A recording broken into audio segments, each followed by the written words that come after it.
Hello, it's Mike at TradeWinds RV Center, here to congratulate you on your 2025 Intech Sol Dusk. I'm going to walk you around it, show you how to use a few things to get the best out of your camping experience.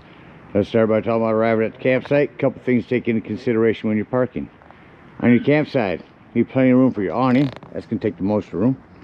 On your off campsite, I really just want you to think about where your power and water connections are going to be. They're both going to be at the rear of the unit. So park accordingly so you can utilize facilities at the campsite. Once we arrive, unhook our hitch. First thing we do is level our unit. And it comes with a power tongue jack. Night docking light, should you arrive at night, simply retract to lower, extend to raise. Now should you lose power, your hand crank that works on your stabilizing jacks, get up underneath this rubber stopper, get that on there, and that'll get this up and down without power. Fair warning, these rubber stoppers will leave your hands black, so only use them when you need to. It happens on all of them. I don't know what it is. It's the rubber that they use on them. So once you get to your unit level, next thing we're going to do is stabilize it. All four corners of the unit, you got these scissor stabilizing jacks, 3/4 inch hand crank. As I bring this down, I'm going to recommend stabilizing jack pads. Jack pads will protect the feet of your stabilizing jacks from dirt and debris. Hot blacktop in the summer, keep them from sinking into that. Good investment. Use your 10% off coupon, grab a 4-pack, put them down, and run these down just until they're taut. Remember, our unit's already level. All we want to do is stabilize it. We don't want to lift it, make it unlevel. Get all four of them down. Got unit level and stable. We'll hook up our power and water. Got a big long 30 amp cord, plugs in here in the rear. This pistol grip, the way these go on now, is put that in at about 11 o'clock, turn it to noon, put that black washer on.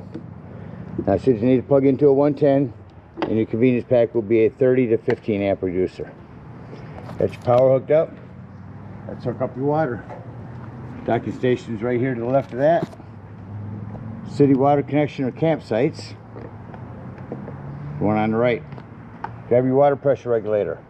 This water pressure regulator is going to reduce the water pressure to 40 to 50 psi, protecting the lines in your unit. You don't know what the water pressure is at different campsites, so always use these. Hook that up. Hook up your hose. Don't turn your hose on yet. Make sure your hot water heater here that your pressure release valve is down. You may have opened that up last time you were out camping, emptying any water that may be in there. Make sure that's down, and you can go ahead and turn that hose on. After that hose has been on for a few minutes, go inside, open up all of your lines, your sinks, your showers, get a nice steady flow of water going through them, shut them off, and you're all set to camp. Now let's say we're going to go dry camping. In that case, we're going to fill up our freshwater tank. No need for a water pressure regulator here. You can gravity fill this with a hose. Two ways to tell it's full. One, there's an overflow valve right here, or two on the inside where you check the levels of your black and gray tanks. There's also a freshwater button. Don't leave it unattended while you're filling it. Once it's full, put this cap back on here, and then whenever you want to utilize that water, you'll turn on your water pump indoors. Don't turn on your water pump and hook the city water. That's already pressurized. This little door here, you can turn that to the side, close that, and run your hose down through here if you hooked up to city water. Get your power and water. Let me walk you around the rest of the unit, continuing here on the off campsite.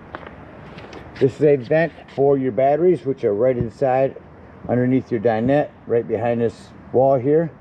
Here's where you can plug in solar panels to trickle charge those batteries. Stinky slinky holder.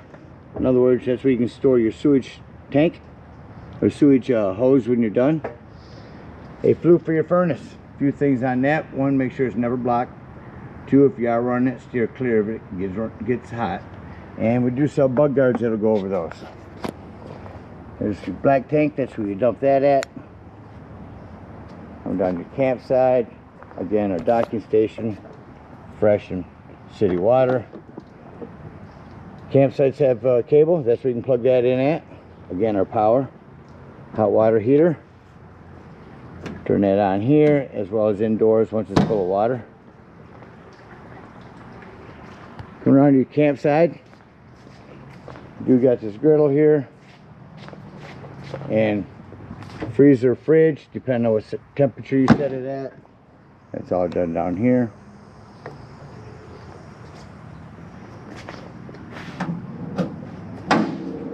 That does strap in as well. Travel. Make sure you snap that in here.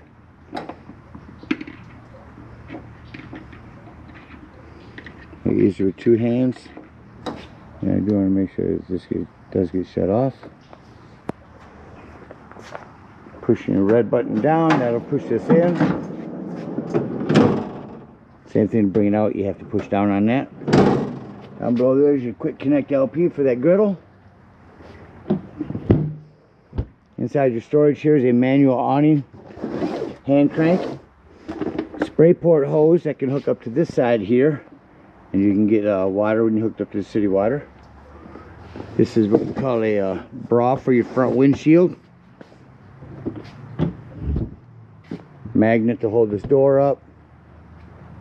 Couple of 110s. Your big Thule awning, we'll run that out when I get inside. Another magnet to hold your door open. Up front here is your propane. It is on a regulator pointed toward the tank you wish to be using. Lefty loosey to open. If that turns red, your gas is low. It's a cover for that. That will snap on. Those will go right in there, and that cotter pin will fit on the outside. Well, it covers everything out here. Let's check out the inside.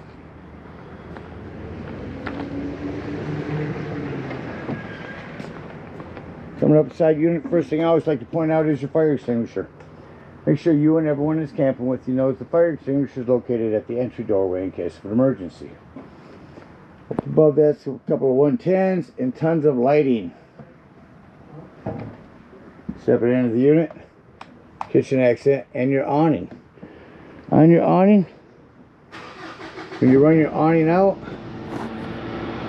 you do have feet that you can release and set down.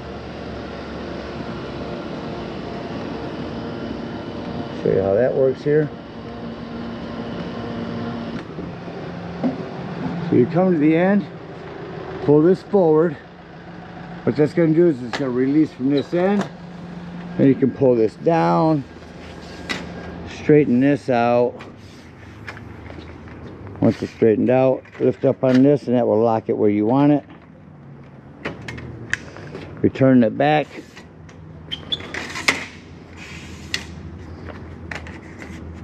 A little easier with 2 hands, but I'll get this done for you. Set it up in there,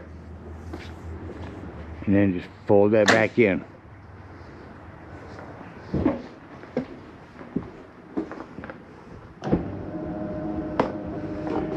Continuing in here, got a bunch of paperwork. Please read through your paperwork. There may be manufacturer's extended warranties or anything that in there you may need to read up on that we're aware of. Inside here is your domestic griddle. Turn that to light. Stove top, excuse me. And there's a light up just that quick. Shut them off. Just don't like to fold down. Well, this one does fine. A lot of times you have to lift them up. Paperwork in here. Plumbing. Check your plumbing every now and then. Make sure nothing's wiggled loose over time. Speaking of plumbing, I have left your area open down here so I can show you. Those are low point drains. When I mentioned when we're leaving the campsite, I say dump your low point drains. Get up underneath there and dump those. And then here is where you'll take your water pump and put in your antifreeze. This is all up underneath and easily accessible and comfortable area here. Let me get everything set back up. I'm going to show you those real quick. Back goes over here. I think I finally got it all together. Oh, that's the bedside. That's your sleeper side, or your cushion side. Sliding, touch it once for a back blue, again for a front blue, again for a reader. Charging ports. TV and clock. I'm going to go ahead and grab your remotes. Television.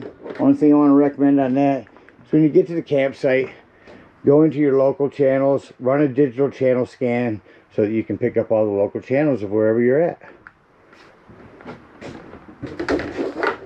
Get the sound system as it come back around. We do have a max air vent here. Hand crank open. Nope, max flow. That means there's a remote for it somewhere.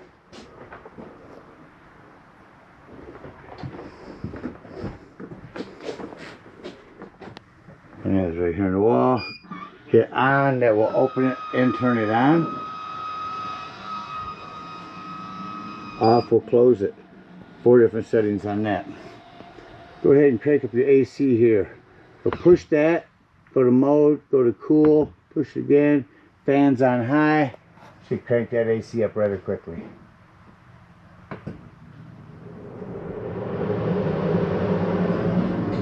Coming back down. Circle right around to off. Should shut off rather quickly.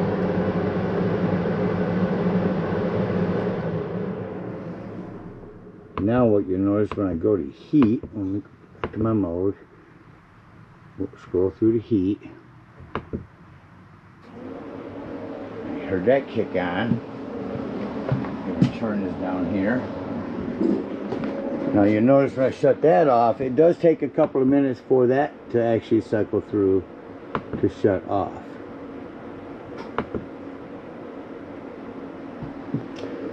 Our bathroom, oh, our smoke alarm up here. Bathroom, shower, hand crank open, power exhaust in here.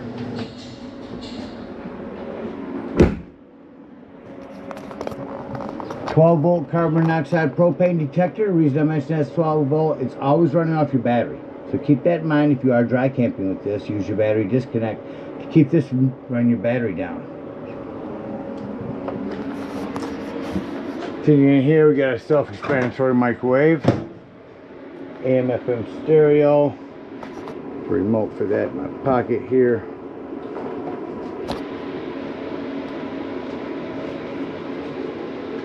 As that comes on, here's where you turn on your hot water heater. AM/FM Bluetooth dual zoned, which means back there and up here. Nice sound system. Over here is our control panel. Here's where you see your brand new battery, the levels of your fresh black and gray tanks. Water pump, that's where you turn that on to get to that fresh water. Tank heater, that's where you turn on the little 12-volt pad just on your tanks in case you think you're going to be in inclement weather and they may freeze. And here's a line heater, same thing, a heater that's wrapped around your water lines. If you think your lines might freeze, turn them on. Around the corner here, charging ports, 110s, battery disconnect, and then your breaker box and fuses. Quite a variety there, 15s, 20, 40. Hear that heater just now kicked off, so you see how long that takes to do that. And that about covers everything in here. It's act like we're leaving the campsite and close the unit up. I like to start by just coming up here and shutting off all the lights. Now I know any other lights that are on in here, accent lights that I need to walk through and shut off. I think our bedroom lights are here. There we go. All lights are off.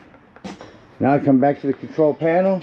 Just turn on my main lights to say doors and drawers. Walk through the unit. Make sure all doors and drawers are closed. Everything is safe for travel. Shut off the lights, exit the unit. On the steps, you want to make sure this door is all the way open. Otherwise, when you lift up, this will catch on it. Feet are adjustable with a cotter pin. Lock that in so it don't bang against your screen door. Lock and deadbolt before you leave the dump station. Alright, if we're out dry camping, We're going to bring up our stabilizing jacks, dump our fresh water, which I'll show you in a moment, hook up our hitch and head on home, or to the nearest dump station, whatever we're in need of.